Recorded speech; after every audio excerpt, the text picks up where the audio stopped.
1. ¿Qué son los derechos humanos? Son fundamentales para la protección y promoción de tu dignidad. 2. ¿Qué significa la vulneración de los derechos humanos? Es una violación de los derechos básicos reconocidos a todas las personas.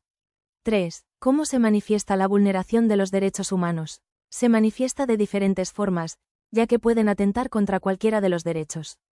4. ¿Cuáles son las causas de la vulneración de los derechos humanos? La falta de voluntad política, entendiéndose por ello que al gobierno le interesa un pepino, respetar y proteger los derechos de los ciudadanos.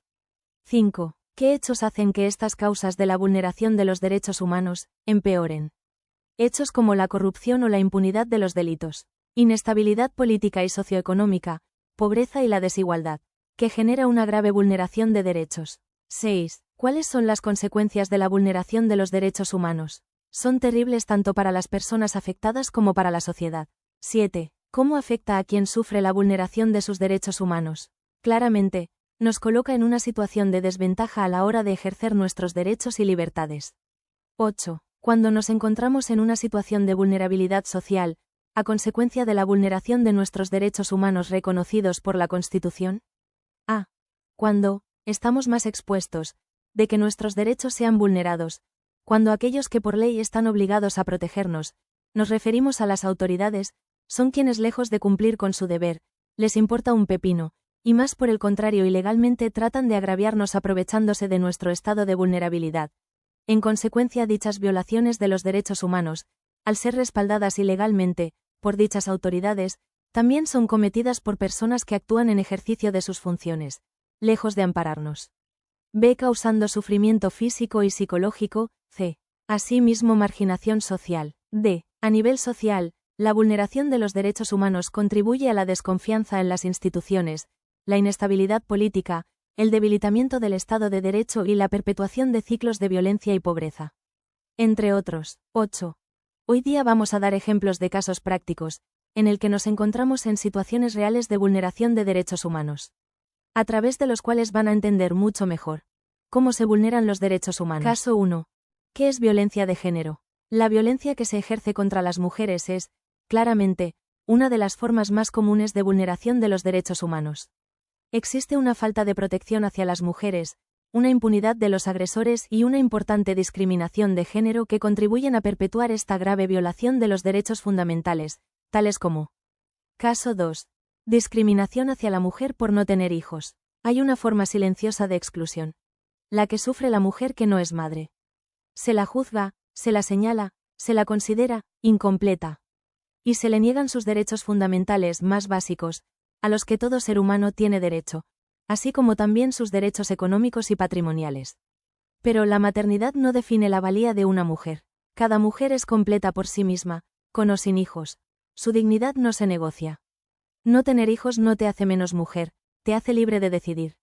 2,1. Marco legal y derechos protegidos. La CEDAW, la Declaración Universal y los tratados internacionales reconocen su igualdad. Los Estados deben garantizar que ninguna mujer pierda derechos por su elección o condición. La justicia no puede ser un privilegio, debe ser un derecho real y accesible. Proteger a las mujeres es proteger la democracia. La ley sin empatía es letra muerta, la igualdad necesita humanidad. 2,2. No es justificable discriminar o arrebatar derechos a una mujer por no poder tener hijos. La discriminación por infertilidad o por no tener hijos es ilegal y va en contra de los derechos humanos, que incluyen el derecho a la autonomía reproductiva y a no ser discriminado. Las leyes contra la discriminación protegen contra el trato desfavorable basado en el embarazo o la maternidad, y esto también se aplica a la falta de capacidad reproductiva. 2,3. Conclusión. La discriminación basada en la capacidad reproductiva viola los derechos humanos fundamentales. Caso 3. Si un notario miente, ¿qué principios se violan?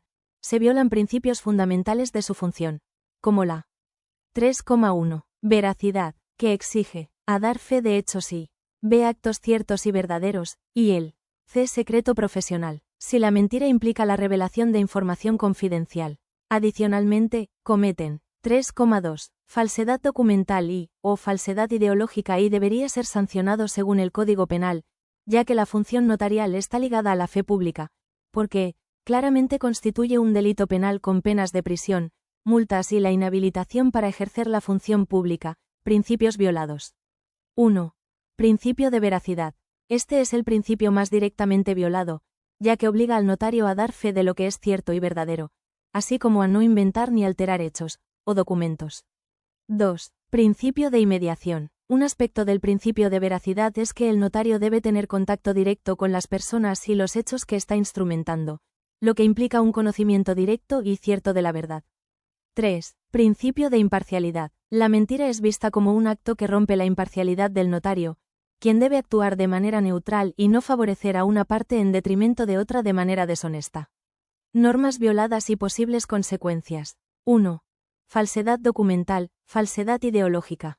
La acción de mentir por parte de un notario configura un delito de falsedad documental o falsedad ideológica, especialmente si se miente en un documento público que autoriza, ya que la mentira estaría alterando la verdad de un acto.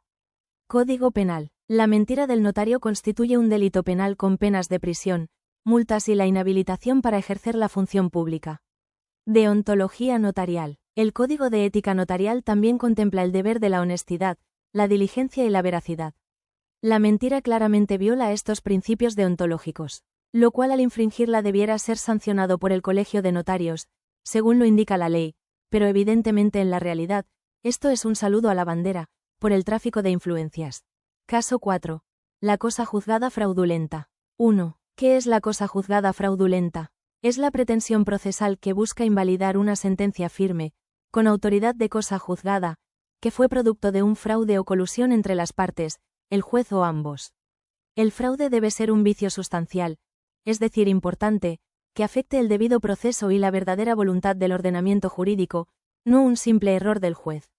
Caso 5. ¿Qué es el tráfico de influencias? Es un delito que consiste en usar una posición de poder o influencia, real o simulada, para obtener un beneficio indebido para uno mismo o para un tercero a través de la manipulación de un funcionario público. Implica un intercambio de favores, donde se ofrece influencia a cambio de una dádiva o promesa, y se puede cometer tanto por un particular como por un funcionario público. Tráfico de influencias real o simulado. Real. Cuando la influencia que se alega es genuina. Características principales. Uso de influencia. Se abusa de una posición de poder para influir en decisiones de autoridades o funcionarios públicos, ya sea a través de una relación jerárquica, personal o simplemente pretendiendo tenerla. Obtención de beneficio. El objetivo es obtener una resolución o beneficio favorable, ya sea económico o de otra índole, para el infractor o para otra persona. Tráfico de influencias. Real. Cuando la influencia que se alega es genuina. Simulado. Cuando la influencia es inexistente, pero se hace creer que existe. Delito de corrupción. Se considera una forma de corrupción que afecta la transparencia y equidad en la administración pública. No requiere resultado. El delito se consuma con el acto de influir o de ofrecer la influencia, independientemente de si se consigue el resultado deseado. Sin embargo, obtener el beneficio puede agravar la pena. Tipos de pena. Las penas suelen incluir privación de libertad e inhabilitación. Ejemplos. Un abogado que se ofrece a un cliente para arreglar un caso judicial a cambio de dinero, alegando tener contactos o una relación con el juez. Un abogado notario, expadre de la patria, de corte machista y discriminador, en la convicción errada de que su notaría es la proyección de su despacho congresal, y que en base a sus falacias, mediante el tráfico de influencias y la obstrucción a la justicia, entre otras conductas siempre al margen de la ley, ofrece a su cliente para realizar el robo del siglo XXI, en desmedro de una mujer que, por no tener hijos, debe ser despojada de todo derecho, claro como actúa con total impunidad, blindado por su organización criminal que dicho individuo lidera, siendo su mano derecha su cuñadísimo hermano de su esposa, con quien comete sus fechorías, e incluso a quien le delega sus funciones notariales. ¿Con qué título lo hará? ¿Será que en su despacho notarial ha sacado una norma especialísima solo para sus fueros notariales? Hasta el colegio de notarios de esa parte del departamento lo maneja como si fuera su chacra, o su partido político, puesto que él selecciona quienes entran a dicha función, así como solo ingresan sus parientes, amiguis, pupilos y protegidos, colocados en puntos claves de la justicia, entre otros copamientos del aparato estatal, en los que tiene pleno dominio, para cometer sus fechorías con total impunidad. Cualquier denuncia que se interponga contra dicho individuo nefasto y contra su organización criminal no prosperará. Más bien por el contrario arma toda una estrategia criminal, valga la redundancia, con su organización criminal para limpiarse y mantenerse impune, más por el contrario tratando de desprestigiar a sus víctimas. Un funcionario público que, para obtener blindar a su hermanísimo de todas las fechorías, usa el poder que ostenta, en detrimento de las víctimas de su hermanísimo, convirtiéndose en cómplice. Un asistente de fiscal que, conociendo al fiscal, o el mismo fiscal, ofrece ayuda a un imputado en un caso judicial, mencionando su cercanía para supuestamente influir en la resolución. Entre otros. Caso 6. ¿Qué es el delito de prevaricato? Es un delito contra la Administración de Justicia, previsto en el artículo 408 del Código Penal, el delito especial, por cuanto requiere una especial cualificación en el sujeto activo tiene que ser juez o fiscal, el cual sanciona al juez o fiscal que dicta resolución o emite dictamen, arbitraria e injusta a sabiendas de que va en contra de la ley, y se configura cuando el funcionario actúa de forma deliberada e ilegal en el ejercicio de sus funciones o cita pruebas inexistentes o hechos falsos, o se apoya en leyes supuestas o derogadas, con pena privativa de libertad. Asimismo, es necesario que el autor actúe con conocimiento de la ilegalidad de su acción, es decir, con dolo, y puede implicar el uso y se configura cuando el funcionario actúa de forma deliberada e ilegal en el ejercicio de sus funciones, atentando contra los principios de legalidad, imparcialidad y debido proceso. 6,1. 2 son los tipos de prevaricato que reconocidos por la doctrina. Prevaricato de derecho. Se produce cuando la resolución es contraria a la ley, o se apoya en leyes supuestas o derogadas. Prevaricato de hechos. Ocurre cuando se dictan resoluciones basadas en hechos falsos o inexistentes, que no se encuentran en el expediente. Prevaricato fiscal. Específico para fiscales, ocurre cuando emiten un dictamen o resolución manifiestamente contrario a la ley. 6,2. Características principales del prevaricato. Sujeto activo. Debe ser cometido por un servidor público con competencias específicas, como un juez o un fiscal. Elemento subjetivo, dolo, requiere la voluntad consciente de la ilegalidad. El autor debe saber que está actuando en contra de la ley. Conducta típica. Consiste en dictar una resolución manifiestamente injusta y arbitraria.